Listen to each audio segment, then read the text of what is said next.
Yeah.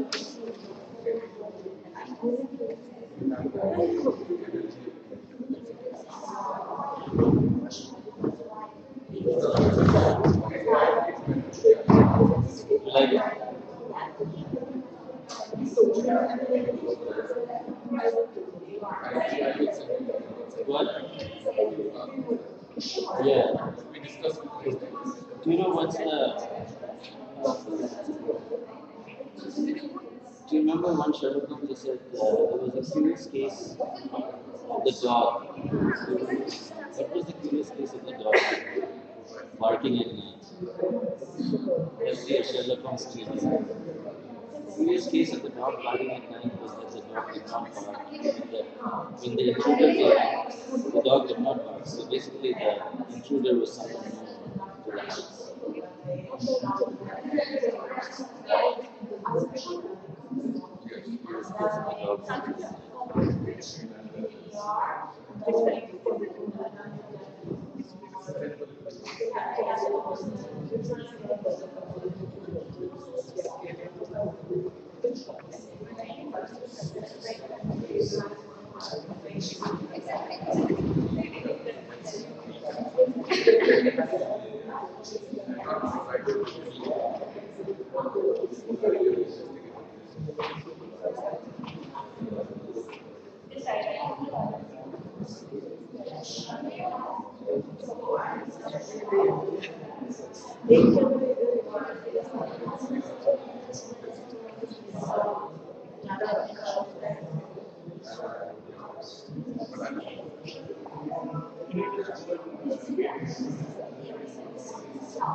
Alright, so everybody is in.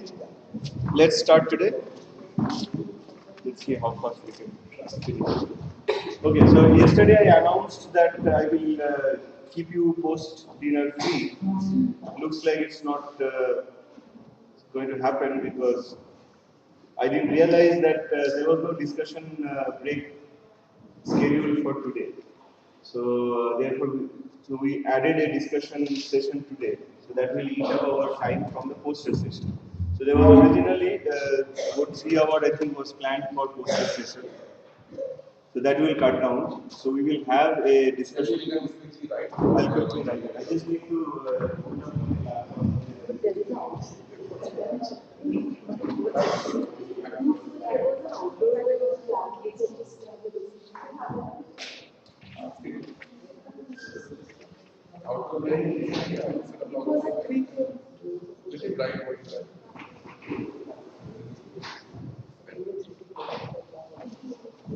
So first lecture today would be Subhojit, right?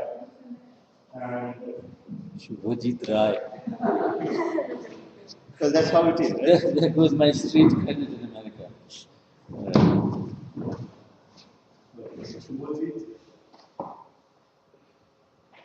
It's as We are already Bengali. late, so Subhojit will go 9:50 we are starting. 9:50 to 10:50, followed by Peter Bombay. Peter Bars. Peter Bars have 2 minutes.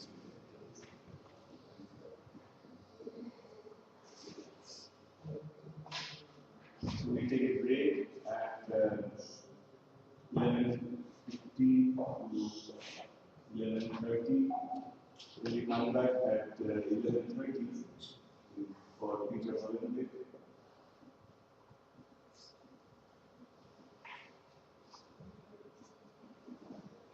And then we go to lunch at 1 o'clock.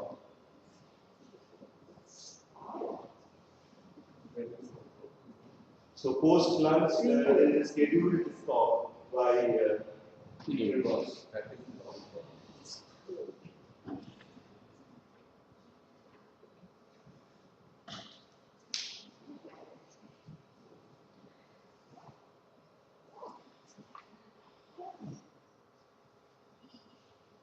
So we have a scheduled talk at 14. And then we go to the discussion. I tell you to advance the team. So the discussion will be, we can start at 3 o'clock and then finish it at 4 and then take the tea break.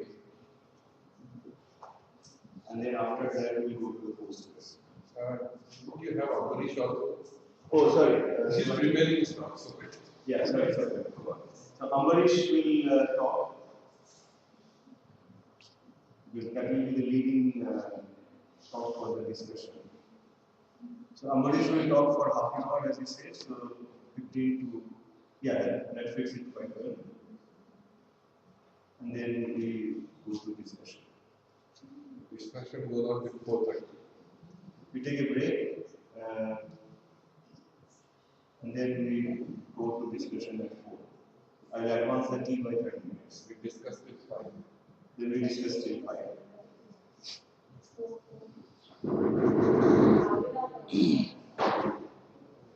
Okay. So there's a possibility. I think we should take a break after this. Then it will be a bit long day. So then we go to break after discussion. Go to dinner. And dinner is from 8 to 9. And then I'll give you the first final talk. So the poster session is post discussion.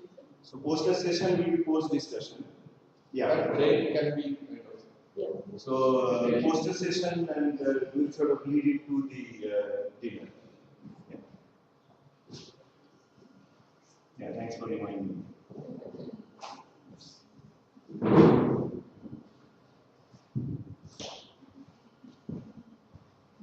And then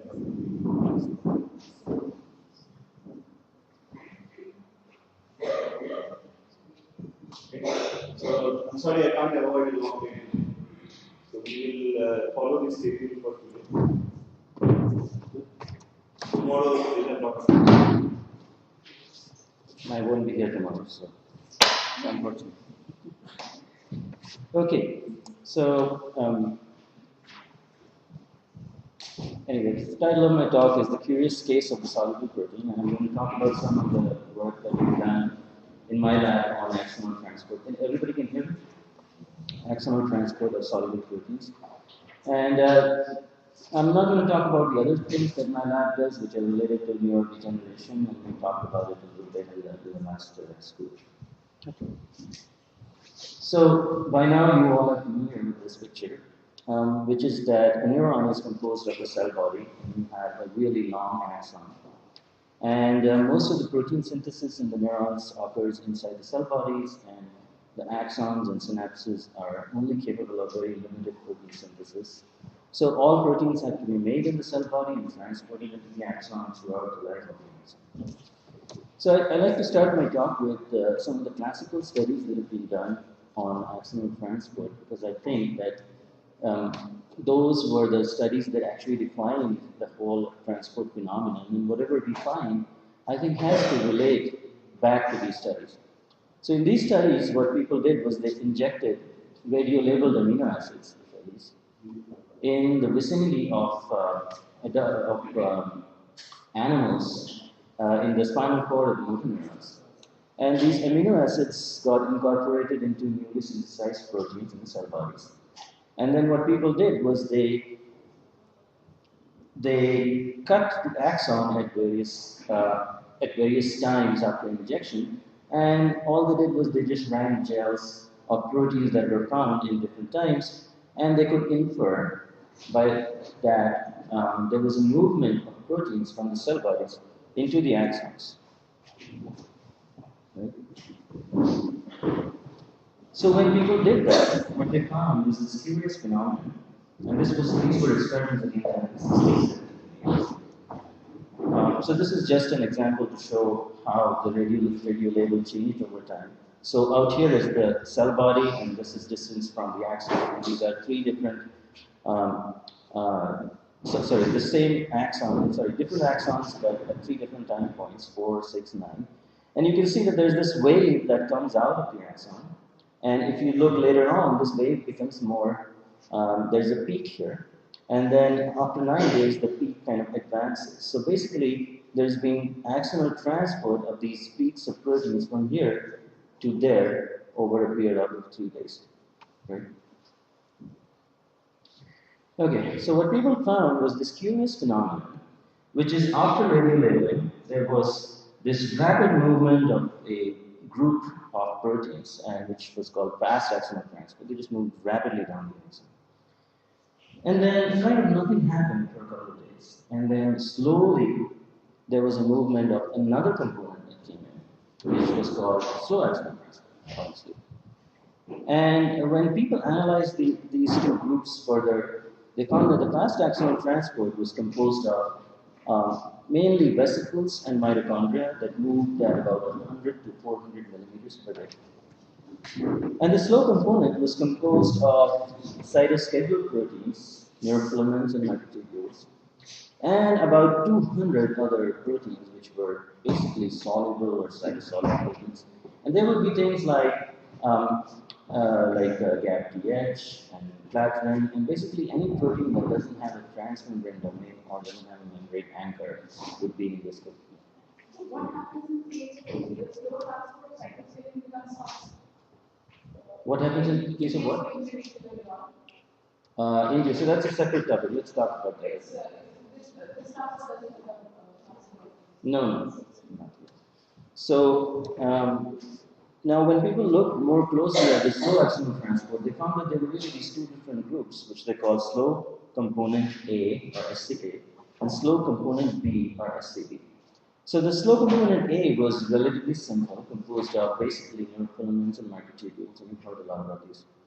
And the slow component B was made of these cytosolic proteins. Now note that these differences are huge. So they are not really small differences. They're several orders of magnitude difference between the fast and slow. Right?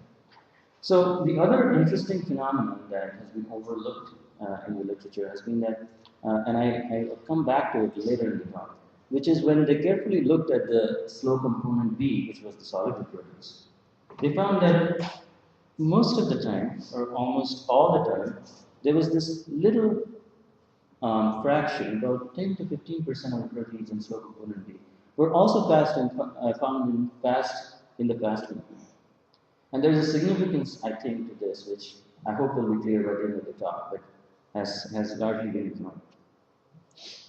All right, so after this, people started just looking at axons and asking how proteins are vesicular proteins are being transported. And Scott showed you some movies from the squid axons, and you saw a plethora of vesicles moving. And these are just things that we do all the time, which is tagging with synaptophysin and bassoon, which are vesicle markers. Cell body is here, tip of the axon is here. So you can see there's a tremendous amount of movement that's going on in the axons at all times. This is seconds. So it's seconds and milliseconds. And it became quite clear that the fast component that they were seeing in the radiolabeling experiments was essentially this tremendous movement of vesicles that they see. Okay? So that's established. Right.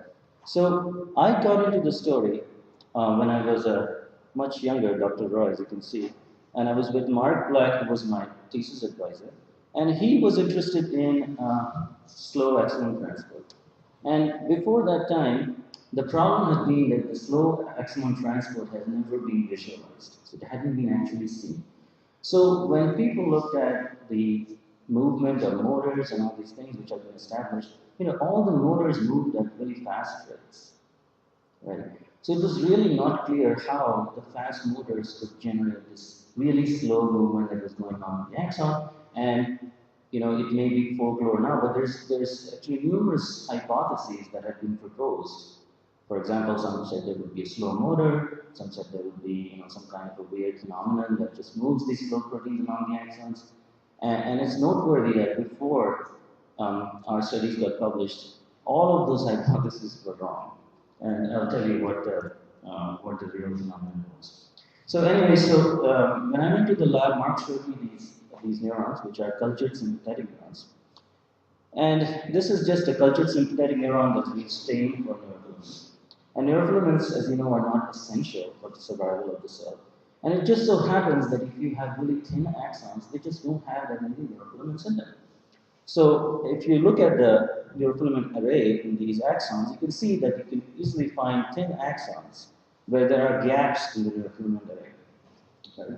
And the idea we had was that if we could somehow label all the neurofilaments in the axons, right, and then look into the gap, then we could have a chance of actually seeing the thing that is actually moving through the gap. Right? It's a pretty simple experiment. So that's what we did, and I toiled on this project for 2 years, and my thinking at that time was that we have to see some sort of a really slow movement of proteins that was going on in the axon, right? So I kept looking in the gap, so I figured a way to label them. This was back in 2000, 2001 or something like that. So GFP, etc. were not as widely used. So anyway, I figured all those things out, and I kept looking at them, and I used the time interval of minutes because I was expecting the slow guy to just march along. And every time I did the experiment, I noticed that there was some movement going on, but it was completely different from time to time. So I kept shortening my time interval to kind of see what's going on, and this is what we saw. So this is the gap, right? And these are neurofilaments that are labeled on either side of the gap. It's just another axon. And as I start the movie, you'll see that this neurofilament in this gap will move anteriorly, and there'll be time in seconds appearing somewhere.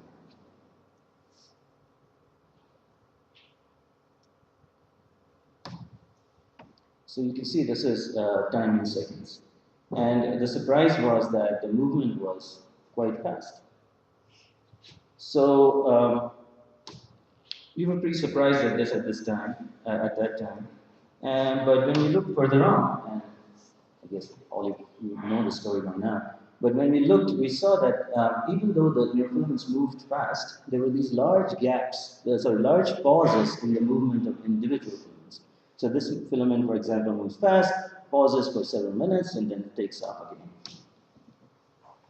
And this work really, so I kind of moved on from there and did my residency and all that kind of stuff. It took me like 6 years to get back to science. Tony Brown's lab really kind of took this concept and really done amazing work over the years. And essentially, it's established now that pretty much in a lot of different systems, when you look at neurofilament transport and also mitochondrial transport, as we showed you, you have this rapid movement followed by a long periods of pauses. So, and an average, they will spend 10-20% of the time moving. And this is now known as the stop and go hypothesis. And the idea is that the overall movement of the population is slow because you have things that are moving rapidly. So using the same motors, there's no different motors, but they just pause for long periods of time. This is kind of true of other pathways in non-neuronal cells as well. Several other pathways that we have been looking at. So maybe we can talk. Yeah, interesting. Okay. So, but remember I told you that there were two populations of slow axonal transport, the slow component A that moves the cytoskeleton and the B. And I would like to point out that the slow component B, at least in terms of amounts, is actually one of the largest components in axonal transport, much bigger than the others. And also it has, hundreds and hundreds of proteins that people study all the time. So these are just a small list. We actually don't even have a complete list because we're kind of working on that right now. But for example, it has proteins like SOD, GAPDH, HSC70, CAM kinase, clathrin, synapsins, synuclein. Motors move in there. The dyneins and the myosins are known to move in slow axonal transport. And we basically know nothing about this movement. Now, how this movement happens, how is it regulated, what kind of motors we use, and that's what I'm going to show you today about some of the work that we've done to address this issue.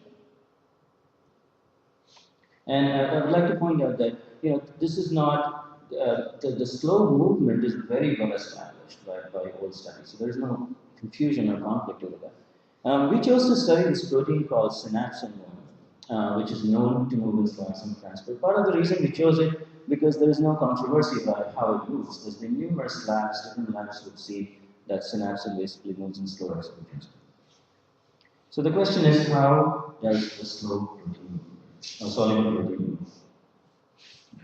So whenever I talk to people who are not in the field, they say, oh, it must be moving by diffusion. And I just want to use an analogy here to show you that you can't really come from diffusion. So when you drop milk in your coffee this morning, or tea, then this is really the process of diffusion somewhat. You're throwing milk and you're just allowing it to diffuse into the coffee. And I would like to point out that if you consider the volumes of the cell body in the axon, the situation would be like throwing milk in a swimming pool. Okay. So you're not going to get your protein by diffusion anywhere by diffusion anytime soon. So do not count upon diffusion. Okay, so part of the reason why this field has been dormant for so many years has been just the inherent difficulty in studying soluble proteins. And I'm just demonstrating it by this example. So as I showed you, you can tag vesicle proteins really easily. So for example, here's synaptophysin in this one. You have a lot of movement in axons. You can generate really nice kinographs, and you can look at the slope of each vesicle as it moves, and you can calculate the velocity and all that kind of stuff. Now, this is an axon that is transfected with synapsin, which is the slow component soluble protein, transfected with tagged with GFP. And you can see that something's going on in there, right? But there's really no chance of studying this movement right now. So that was one of the issues. So we decided to tackle the issue by using photoactivated vectors.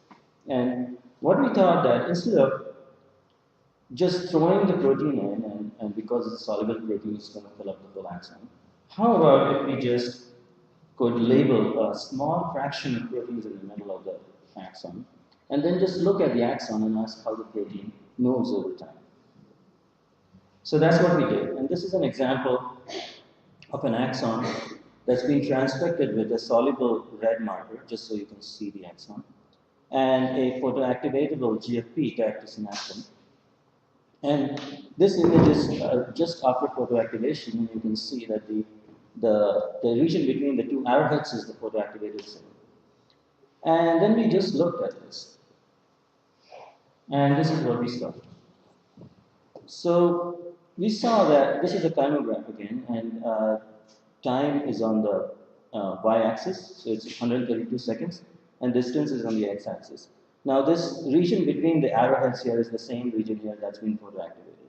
And you can see that instead of having vesicles move, you really have the situation where there is this plume of movement, like, this soluble mush. It's kind of just looks like it's diffusion, right? We're moving in both directions.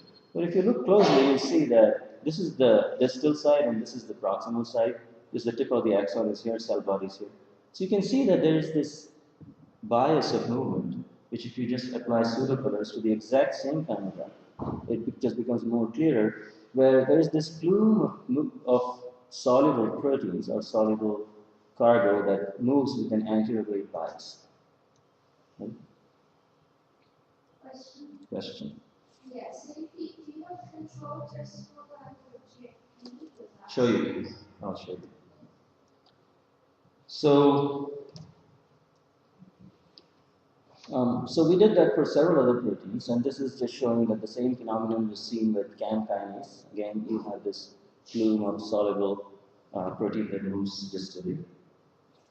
And this is, Jane, your question, to address your question, I'll also show you the movies in a bit.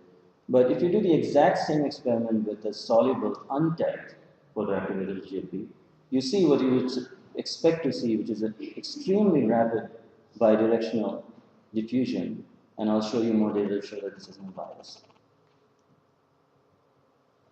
If you do the exact same experiment with a vesicular protein that is known to move in fast axonal transport, in this case I'm showing it with ATP, when you photoactivate this zone, you see individual vesicles being photoactivated, which you would expect. So these vesicles are highlighted by arrows. And then these vesicles move away in a stochastic manner, one at a time, exactly like you would expect for vesicular transport. Okay, so I want to show you some of the movies. So the first one is PAGFP transport, and this is time in minutes and seconds. And you can see at the end of about a minute, you have this movement of this fluorescinated zone, and there is more of an anterograde bias. And it's the exact same movie that you saw the chimograph of. Okay, so if you do it with APP, which is fast transport, now the region between the arrowheads is the photoactivated zone. And you can see that as soon as you photoactivate, you have those vesicles that were probably moving before you photoactivated them, but as soon as you photoactivate them, they escape the photoactivated zone and move bidirectionally in a stochastic, one at a time, which is very different from what you see with soluble proteins. Right? And if you do the same experiment with untagged PAGFP, this is time in seconds. It's just an extremely rapid phenomenon where as soon as you photoactivate, you see this bidirectional just diffusion just carrying this protein in both directions, right? Which is also something that you would expect. Okay, so I'd like to say that we had this classic aha moment followed by an oh shit moment, because we realized that we have this really interesting phenomenon, right? But we had no way of studying it, because it was so easy to just look at the chimograph and draw a line and extract the velocity. What are you going to do here? Right? It's just this plume of molecules that is moving. I mean, somehow you need to quantify it. So I had this really smart guy in my lab who developed all this stuff. So I'm going to show you what we did with this. So the idea was that if you look at this axon, and this is the first image after photoactivation, and if you draw a line scan through this region, what are you going to get? You're going to get something like this, right, where you have a peak and you have a Gaussian curve. Now I'm showing the Gaussian curves just for demonstration, but actually we use raw data for all these analysis. But you have a centroid of the photoactivated zone. Okay, now think about it. If all the molecules or a population of molecules within the photoactivated zone moves in one direction or the other, then what you would get is you would get the movement of the centroid in one direction or the other, right? So just to demonstrate this phenomenon, this is a movie of a photoactivated zone. This is the chimograph, and this is the data from these chimographs. And you can see that as the movie goes on, you have this movement of the centroid from the center of the photoactivated zone distally towards the tip as the population is flowing in one direction. It's a pretty simple thing. And we use this thing, we called it intensity center shift. It was our way of saying that we are quantifying. So as time passes, this thing doesn't remain Gaussian anymore, I suppose, but there's a bias on one side. So then how do Um, you find centroid? Is it symmetric at the last time point as well? So as I said, we actually don't take the Gaussian curves. I put the Gaussian curves just so it's easier to visualize, but we actually take the raw data. Find the centroid of the raw data. Whatever the max is. The max is what we use. So yeah, whether it should remain Gaussian or not, let's talk about that later. It actually should. Okay, so now from this, we just calculate the intensity center shift versus time. And basically, this is the movement of the population, right? Because you have this population at time 0. As time goes on, you have a movement of the center. So we figured that this would be a nice way to calculate the slow axonal transport. And what was really interesting was that the numbers we got from just calculating the slopes of the slow axonal transport were just embarrassingly close to what people had reported for slow axonal transport in vivo. So we were pretty confident that we were looking at the right thing. Now, coming to James' question, when you do the same experiment with a soluble untagged PHGFP, you really get and calculate the intensity center shift. You do not get a shift; you just get a straight line, suggesting that basically there's no bulk flow of the entire population. Do you notice any model with dependency? Say that you tag this synapse, right? And you tag something 4 times bigger. So you mean if we look at a bigger GFP molecule, would we see something different? Yeah. Yeah, we haven't done that. We want to do that experiment, we just haven't got around to it. So we started making the multimers of GFP, but I think we should do that. Anyway, so if you look at other proteins, and we've done 3 or 4 proteins now, you pretty much get the same phenomenon where you get a shift in the intensity center, which is pretty similar, surprisingly, for a lot of these proteins.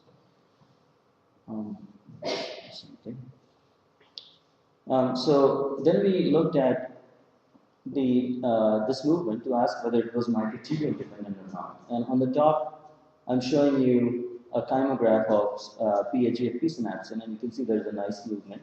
But if you add cortisol in this mixture, a very low amount, can't remember exactly how much, and you just wait 30 minutes and photoactivate the same axon again, you have a decrease in the movement. And you can also show by, we actually also did this with the population, and basically the movement is cortisol dependent, mitochondrial dependent. And the movement is also energy dependent. So if you use a mitochondrial poison, 2,4-dinitrophenol, you can block this movement as well.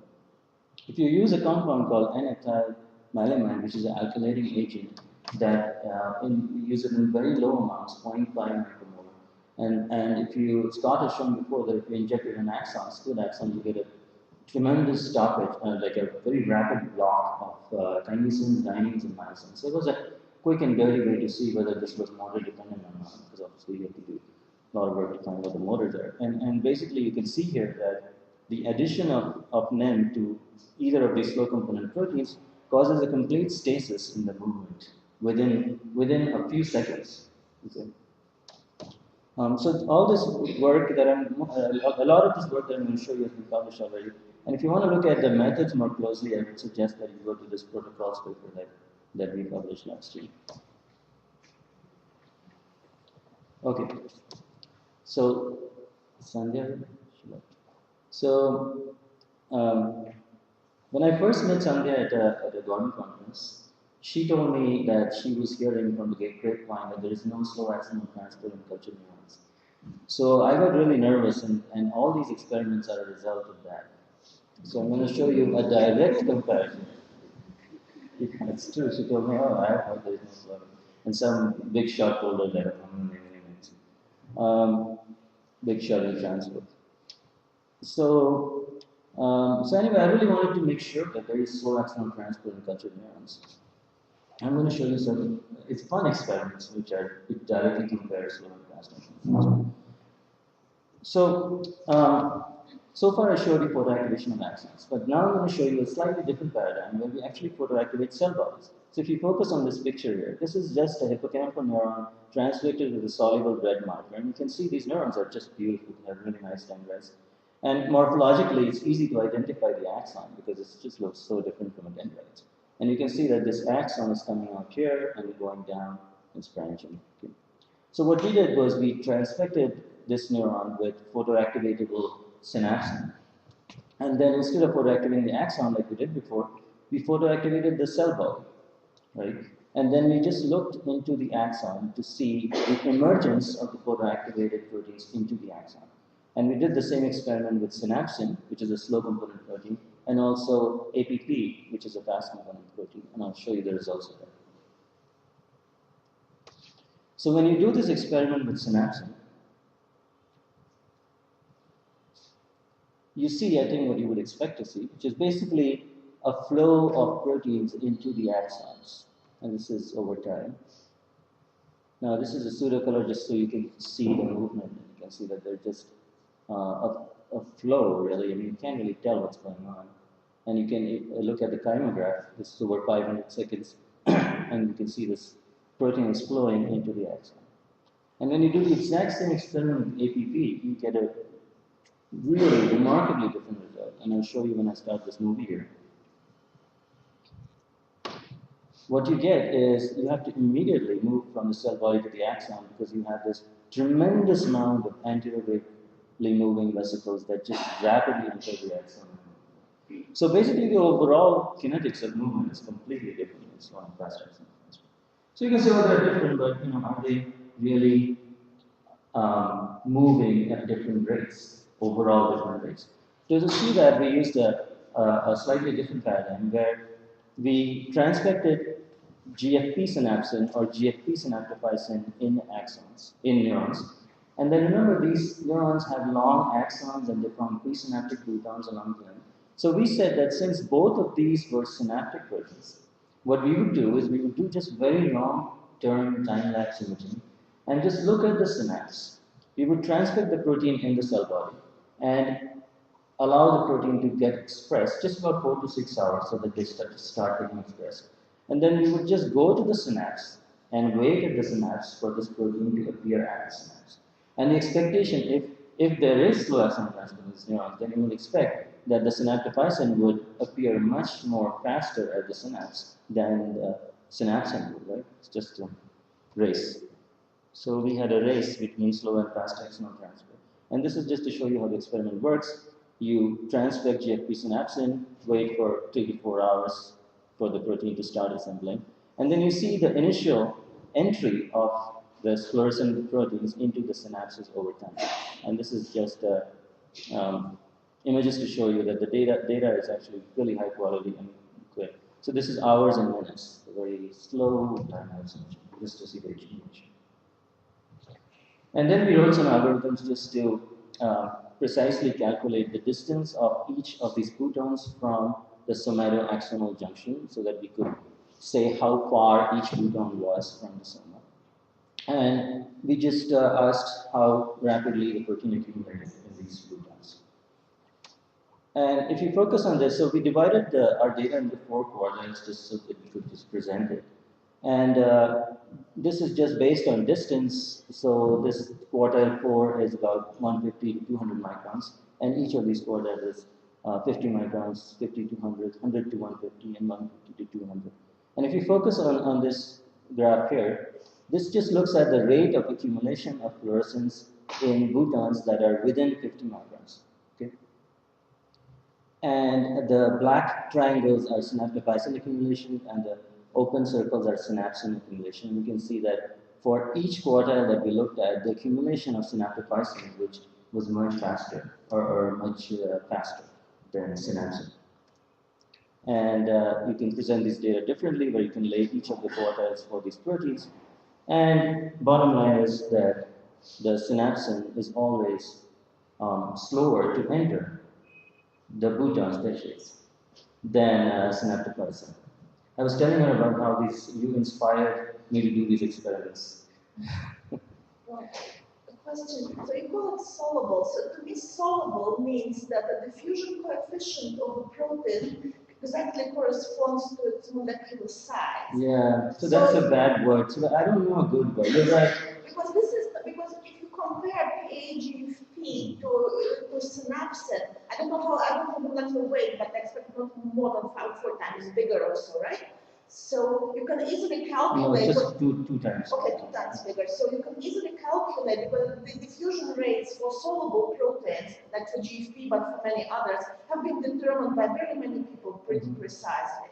So if your protein does not diffuse with this rate in your neurons, it means that to me, it sounds like it's not soluble by definition. Right, so you tell me what to call it, because I just cannot find, I mean, I can call them SCB proteins. The problem is that these are traditionally just intermediate, so these are traditionally known as soluble proteins. I actually call them cytosolic proteins in my paper, because I wanted, exactly for that reason, I wanted people to make the distinction between a truly soluble protein and slow component B protein, which also is composed, I mean, these are known to be soluble protein, like they just they don't have a membrane tether. A ribosomal protein also would be by some definition a soluble protein because it's not transmembrane, yet it's a part of a large complex called the ribosome, which has a very slow diffusion coefficient because it's large. Right. So in this case, I don't know in which complex the synapsin is incorporated. So I'll talk about that a little bit. But clearly this is not diffusion because it is microtubule dependent, it is motor dependent, and it has a bias to axons.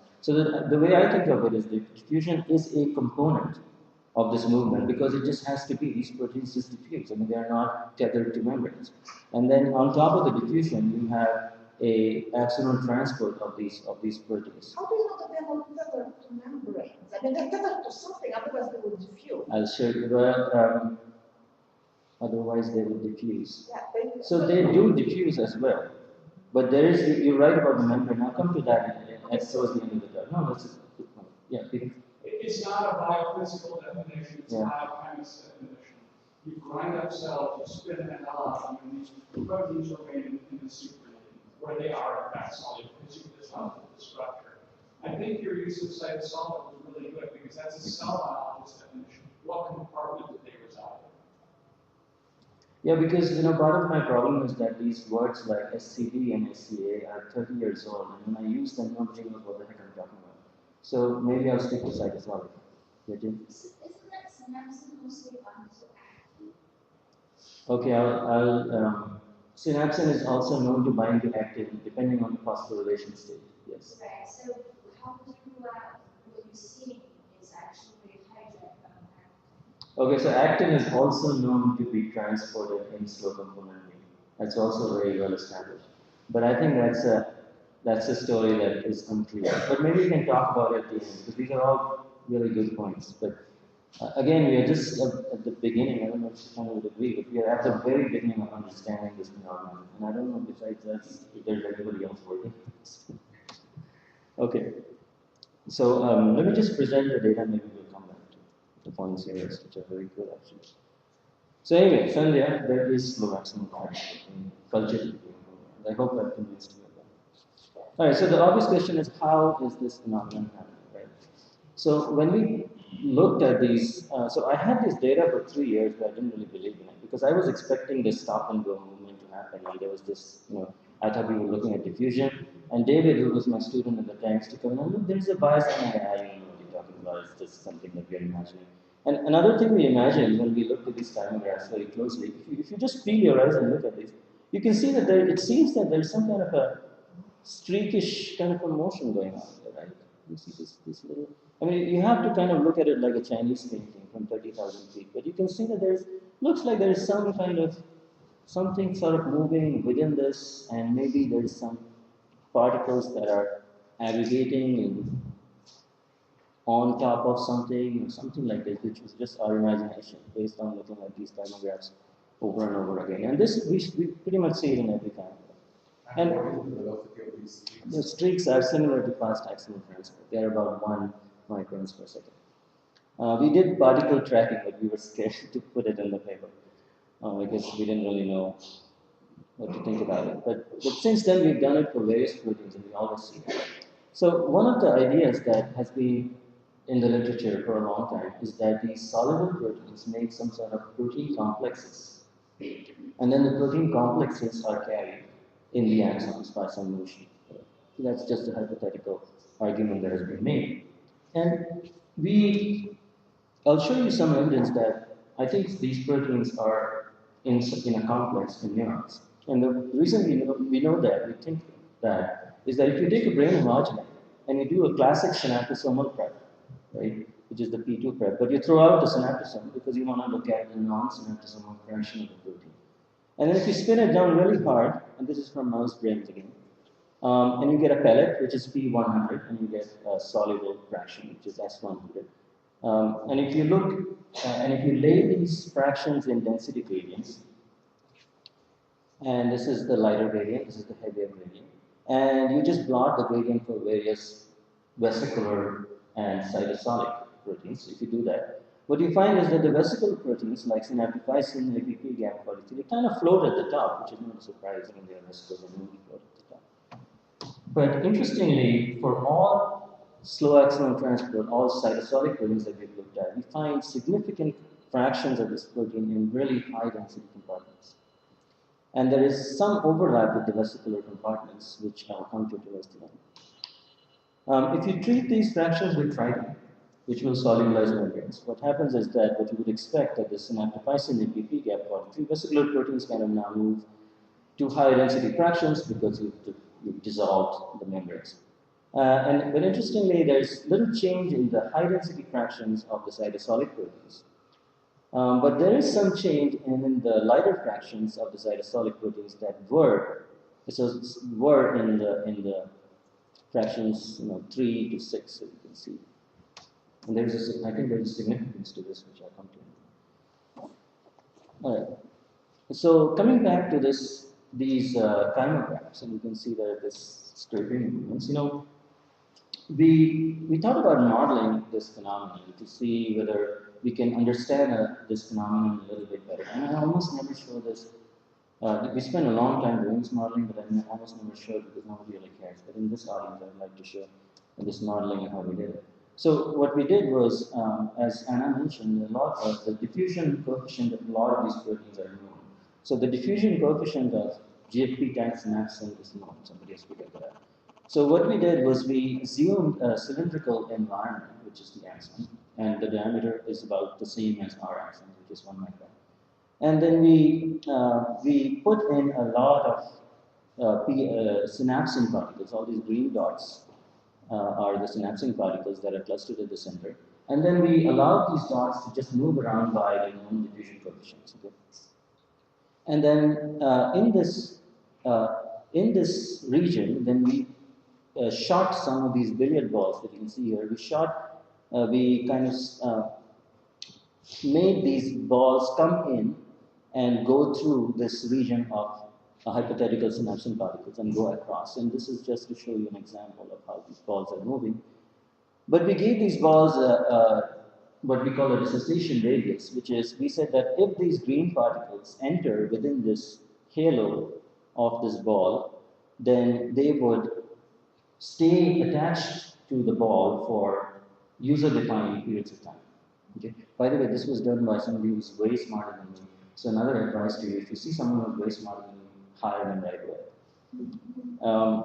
So I just know the kind of how, the what happens, not really so much how it happens. But anyway, this is the basic principle. So you can imagine these balls as they're going in, they are associating with these green dots. And the balls are moving in both directions, but I'll show you that in a little bit. But they can only associate with the balls that are moving anteriorly. And just to give you an idea of how the simulation works, you have these balls and then you have synapsin. So we don't know what these balls are, we call them mobile units. And I think I'll show you towards the end what we think these mobile units might be. And this is again just an example to show you. We have way more balls shooting through, obviously. But as the movie goes on, you can see that you get transport. So this is a kymograph from one such simulation. The green stuff are the synapsin balls that we're seeing. It's synapsin, and the red lines are anterograde balls that were shot through this environment. The blue lines are the retrograde balls, and the yellow, wherever you see yellow, are the regions where the green particles or synapsin molecules associated with this anterogradely moving mobile unit. And doing this, we can simulate the intensity center shift that we saw in our actual data. And of course, you just keep modulating the dissociation radius till you get that. So it's a little bit artificial, but it allows you to understand the system a little bit and ask what kind of association, persistence, lifetimes, etc. can happen.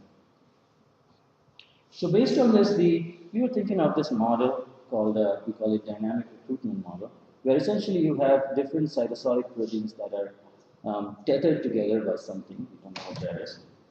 But then you would have this mobile unit which comes along into the axon, and then you will have some of these cytosolic proteins would complexes would associate with this mobile unit. The complexes would be carried for some time, but the complexes would have a dynamic association and dissociation among themselves, which by which they would just come apart at various periods of time, and that could explain the motion that we're seeing. Right.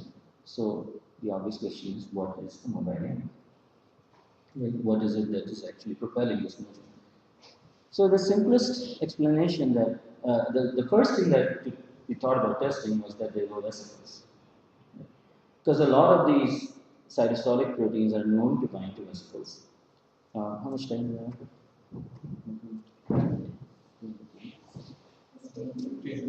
I have 15. Oh.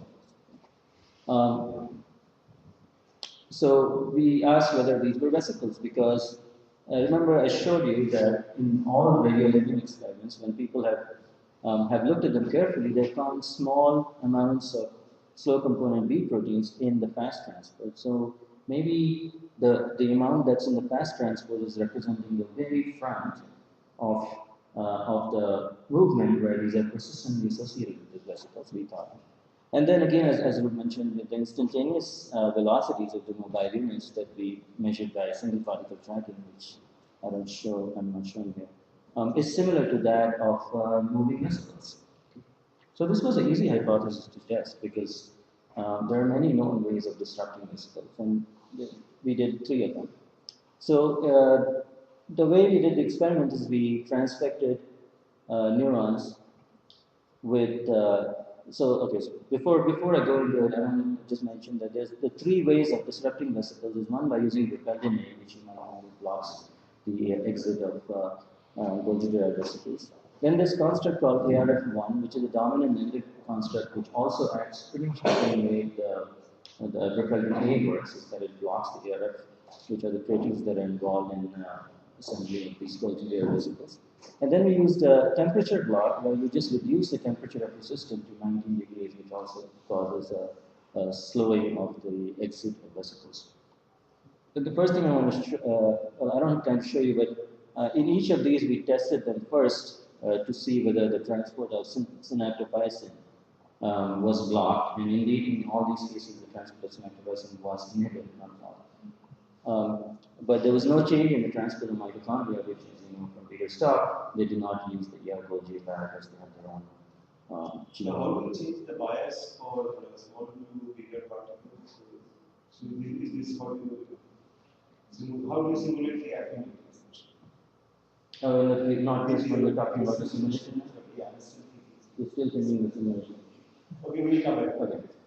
So when you do that, what we found is that in all these different cases, which is repellin A, ARF1 mutant or 19 degrees Celsius, the green line depicts the axonal transport of synapsin, the slow transport, which I showed you, which is the intensity center shift over time. And in all these cases, we actually almost completely blocked or inhibited the movement based on how much inhibition of fast transport we have. It's kind of interesting. So for all of you who have looked at fast transport, you know that there is some inherent fluctuations in fast transport, right? I mean, you look at one axon, you can see 10 particles moving, then you can look at another axon, you can see 5 particles moving. And even if you look at the same axon over a long time, you can see some of these inherent fluctuations which are similar. And we also saw similar fluctuations with slow axonal transport. So in this case, I'm showing you the raw data from 15 or 20 axons that we looked at the intensity center shift of synapsin with. And you can see that though there is a mean shift is in the anterograde direction, there's quite a bit of variability in the individual shifts, right? And the same thing again you would see with fast transport. And these are just 5 different kinographs, and you're looking at the axonal transport of synaptophysin in these kinographs. And you can see that even if you look at the same kinograph from top to bottom, there's a lot of variability in the frequency of movement. For example, here there's a burst of movement, there's a gap for a little bit, and burst of movement, gap. And this just highlights some of these variations. So I don't know why these variations happen. They could be due to cytoskeletal variation or whatever is going on in the axon. But we thought that we could actually exploit these variations to test our hypothesis whether slow transport is indeed dependent on fast transport. And the experiment that we did was, we transmitted neurons with a red synaptophysin and a PHAP synapsin. And then we imaged synaptophysin for 15 seconds, really quick imaging, at 10 frames a second. And then immediately thereafter, like just rapidly switched to image synapsin transport, where we photoactivated and then looked at the transport, looked at the in-density center shift. And then after 45 seconds in the same axon, we immediately switched and looked at synaptophysin transport again. So the idea was that you would basically get 2 sets of axons. One set where you would have a lot of transport in the before and after, right? And then other sets where you had less transport in the before and after. And the question we were asking was that, would the synapsin transport depend on the magnitude of synaptophysin transport in the same axon? And here's 2 examples just to show you. So this is an axon. This is the before imaging of synaptophysin. This is the imaging of synapsin. You can see there's a shift. And this is the after imaging of synaptophysin. And in this axon, you have lesser movement, and you have pretty much no shift here. And if you quantify all this data, and you lay on the y-axis, you lay the average intensity center shift of synapsin. On the x-axis, you just lay out the number of anterograde synaptophysin particles. We saw a pretty good correlation, and this is R squared, by the way. So a pretty good correlation of the anterograde shift in synapsin transport to the number of particles, synaptophysin particles moving anterogradely, but not with stationary or retrograde or stationary particles.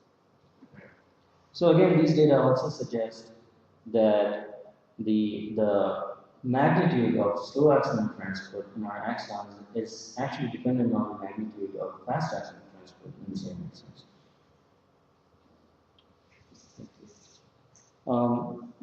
Another evidence we had that vesicles may be involved in this phenomenon is I showed you this picture before, and I told you that we photoactivated synapsin in the cell body and looked at this region to see the emergence of synapsin molecules into the axon. But in the same experiment, we also did a second thing where immediately after imaging synapsin emergence into this region of the axon, we went to a distal part and asked how, if you look at synapsin movement in this, what do you really see? And what we saw at that time was quite interesting. We actually saw a lot of little particles that moved very rapidly. It looks like vesicle transport. So this to us at that time suggested that, and combined with whatever else I've shown you, you can imagine that these movements which you're seeing distally might represent the very most persistent particles that happen to stay associated with synapsin for prolonged periods of time. And that's what you're seeing here. Yeah. So is this true for other types of protein or synapsin associated with the vesicles? Actually, a lot of proteins are known. CAM kinase is known to be associated with vesicles, but not all. So, like GAP, I don't know if GAP, DH, and all these proteins are not known to be associated with vesicles. So, one possibility is that you have these proteins forming complexes, but then the complexes contain some vesicle-associated proteins and some not. And the vesicle-associated proteins may be the ones that are sort of the drivers of these complexes, but we don't know that. That's kind of what we think. But we are trying to define the complexes. So another evidence that vesicles might be involved is that if you transfer neurons with GFP synapsin and just look very distally in extremely thin axon where you don't have much of a soluble component, you do see these persistent kind of movements. And if you do double labeling assignment and look at the transport of synaptophysin, red, and green synapsin, there is some co-localization of these most rapidly moving particles in the distal axons. There's some more examples of that. Okay, it turns out that it's not really shocking. There was this paper that has been completely ignored by the community, which was published a while ago by Campano, who developed these Campano chambers. I don't know if you guys are familiar with that. But basically what he did was he cultured neurons in the center of the chamber, and then he allowed them to grow axons on both ends. And there are these barriers that prevent movement of things from one compartment to the other.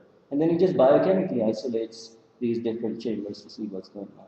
And what he found was quite remarkable, that if you throw in refeldinate into the central chamber, it completely blocks the movement of what are undoubtedly slow component B proteins he's looking at here because of the time course that uses.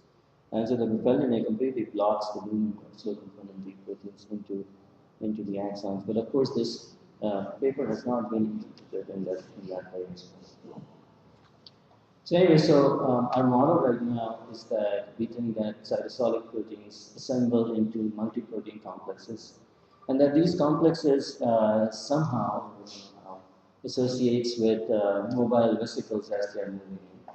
But we think that the complexes themselves are unstable, so they form and they deform, and this is a continuing process that goes on all the time. And just by this nature, we have this really complex motion where you have a particle within a complex associated with a vesicle, moves forward and then disassembles, and this is going on continuously over a long period of time. And that's what is driving the cytosolic molecules in slow axonal transport. So that's kind of like that. Yeah, so do you prove that Can you speak up a little bit? do you prove that you have the organization and also APT synthesis, you just completely block the movement of synapse. So Synapse. So if you reprogram the logic that it's carried by the vesicle, and only small portion is being carried by the vesicle, which is microtubular.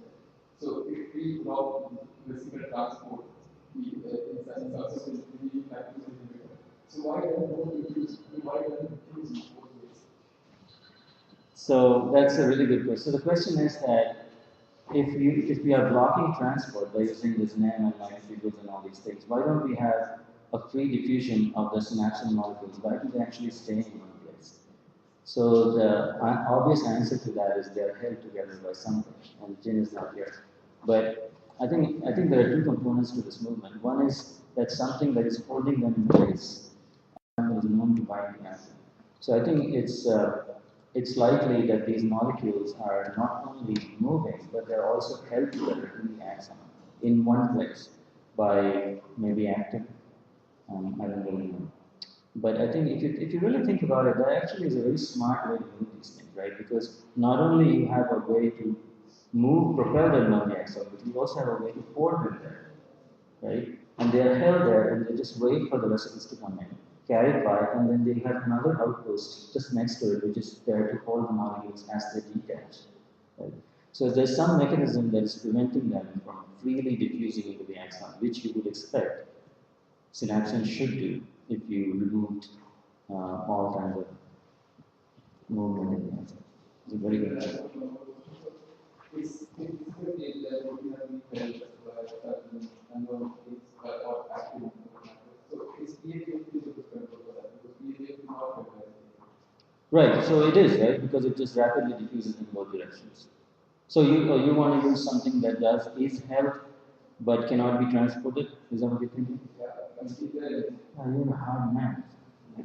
I don't know, I think we have to first figure out the domains of synapsin that is moved in there and stuff like that before we can do that experiment. So if you really know that the N-terminus was involved, for instance, you could delete it and then ask.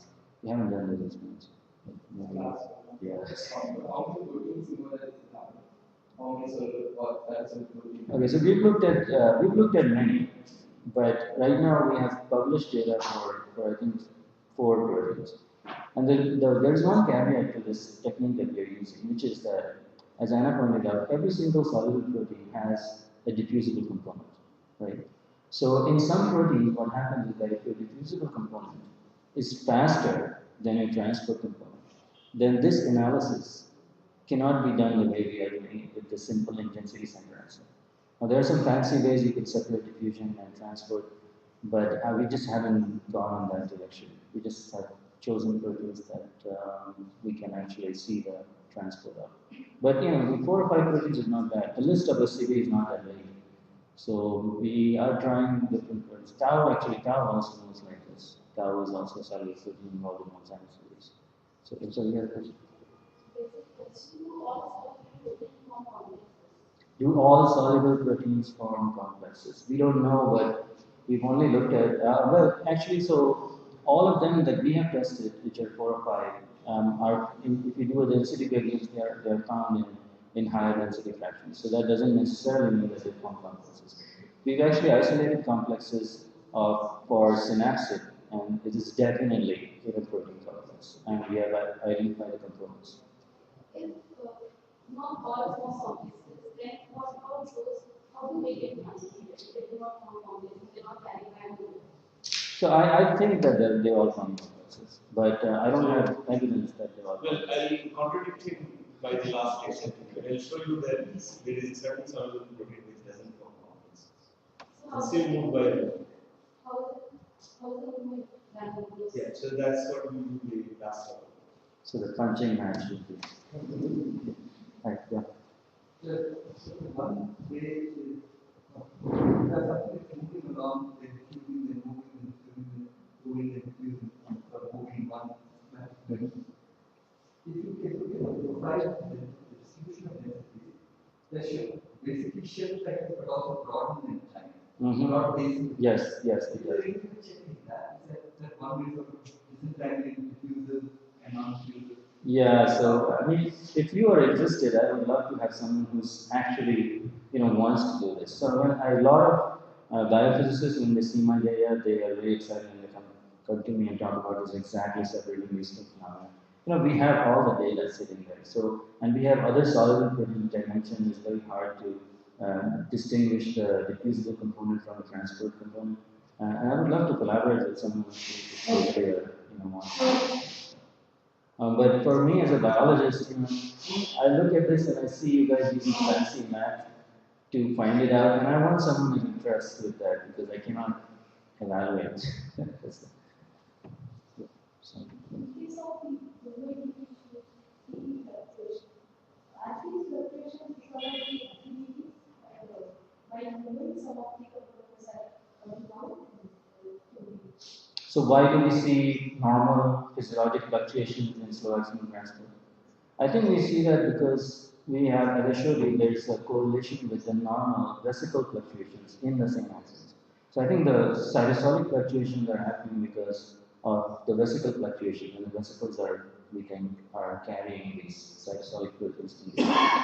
So why do the vesicles fluctuate? I don't think anybody really knows it. I mean, the thing is that it happens for sure. Everybody's and this site transport is. Well, that's what we were discussing. Maybe we can talk about that later. I think that at least for our system, this is obviously a complex that is moving. We have actually isolated this complex with mass spec studies and stuff. I'm sorry. Is your transport informed throughout the axon, or is there a region of the axon where it is more localized? I think maybe you should answer it. But I think we haven't really looked at different portions of the axons to see how slow axon differs along the axon. So we always standardize our thing, and we always look at 200 microns of axon cell body and stuff like that. That's interesting.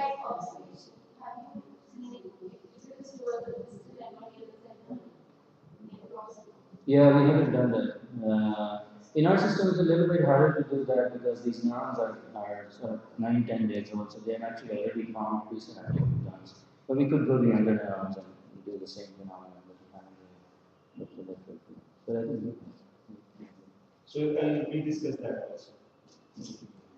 Yeah. So how logical does it sound to assume that since in the case of track mutants that we have seen, So many things will be stuck in the axon, and so anyways there will be a lot of hindrance for the normal transport of quite a few proteins.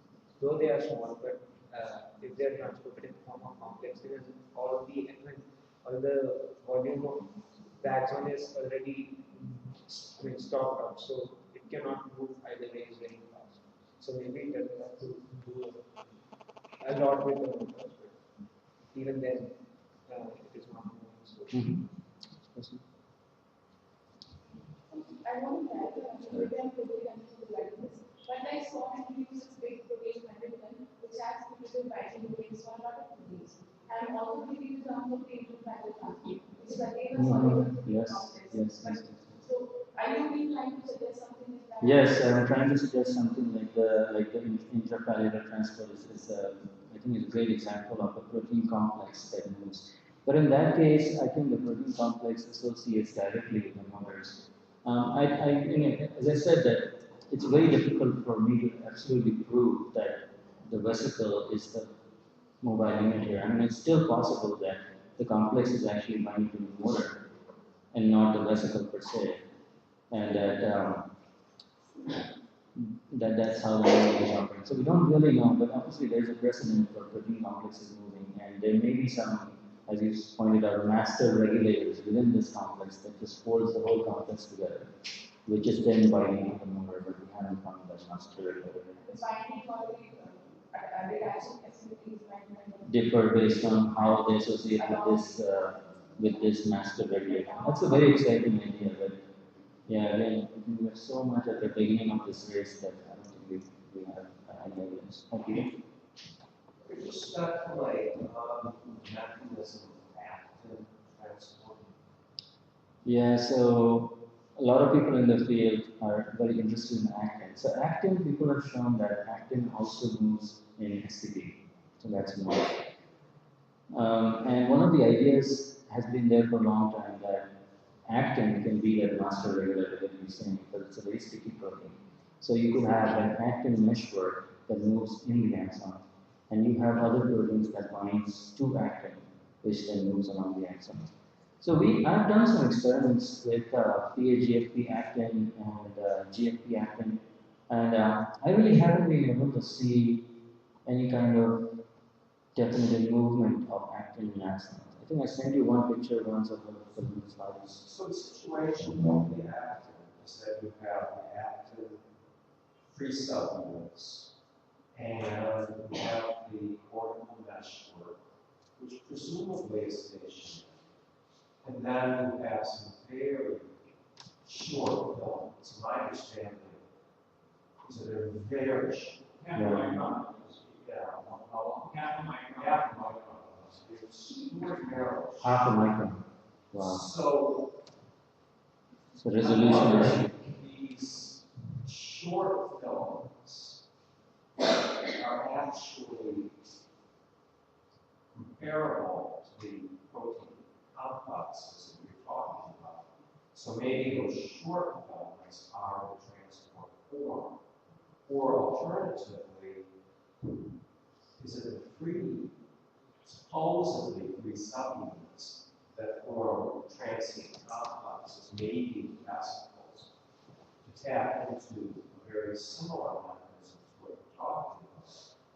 Do you have any intuition about what might be going on? So we did an experiment, so exactly to resolve this issue. So Peter is saying that there could be short actin filaments, which could be like little dots that move in axons. And what he's saying is that they would be really hard to see because actin has this donut-like cytoskeletal meshwork under the plasma membrane as well. So if you label all the actin, you will find so much actin that you will not be able to resolve these single small actin particles, right? So I thought of a great experiment to resolve this, which is using Bill Lemon's utrophin constructs.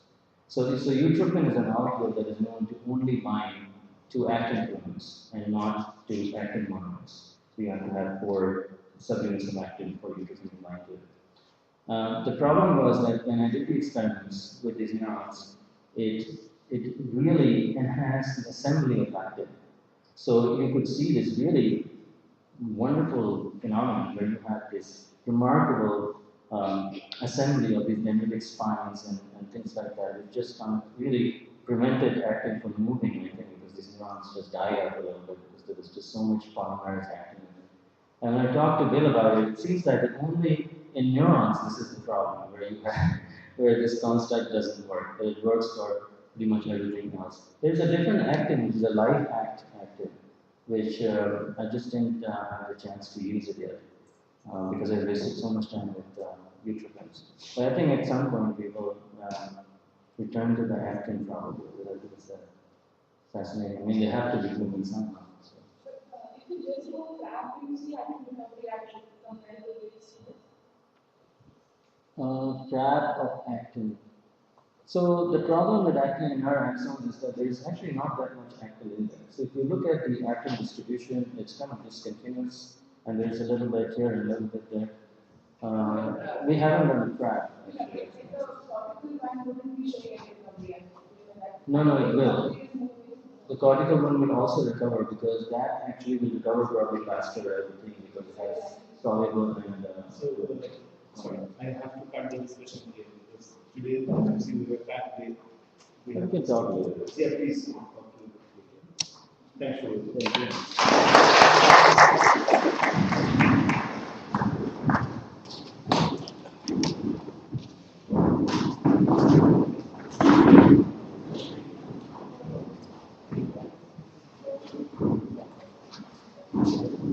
You never see the